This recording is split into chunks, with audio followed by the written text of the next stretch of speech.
RTI Live News. Ask for right.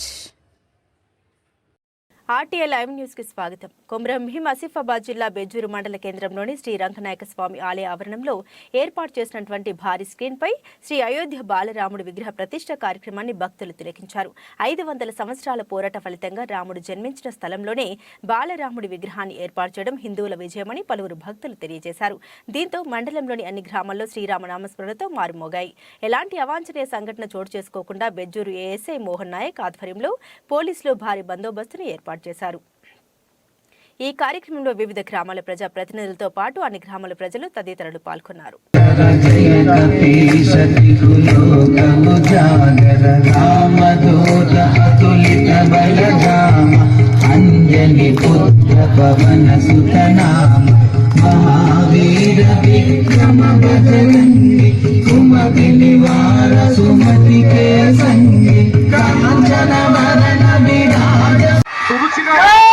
Sriram అప్రమేయ రాముడు అనం జై శ్రీరామ్ నాయక రాముడు దశరథ జై శ్రీరామ్ జానకి రాముడు బాలరాముడు శ్రీరామ్ ఆ బాలరాముడు జై శ్రీరామ్ దక్కింది ఈ భాగ్యము.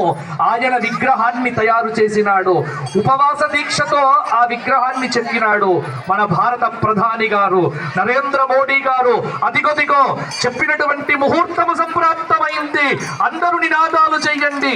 జై శ్రీరామ్, జై శ్రీరామ్, జై శ్రీరామ్. అయోధ్యాపుర నేతారం మిథిలాపుర నాయికాం రాఘవానాం అలంకారం వైదేహీనాం అలంక్రియాం రఘూనాం కులదీపంచ లీనం కులదీపికం సూర్యవంశ సముద్భూతం సోమవంశ సముద్భవామో. రామచంద్రమూర్తి యొక్క ప్రాణ ప్రతిష్టాపన సుముహూర్తం అనేటువంటిది సంప్రాప్తమైంది. అదిగదిగో హెలికాప్టర్ల పెట్టి పుష్పవృష్టి కురుస్తున్నది. ఆహా, పైనుంచి దేవ దుందుబులు మోగుతున్నాయి. పైనుంచి దేవ గరుడ గంధర్వ కిన్నర కింపురుషాది మాననీయ మహత్తర మహర్షులు ఆలయం మీద పుష్పవృష్టి. ఆయన దివ్య చరణములయంతో ఏమై ఎక్కడ ఉన్నా రాముడితో పాటు పక్కన సీతమ్మ ఉంది.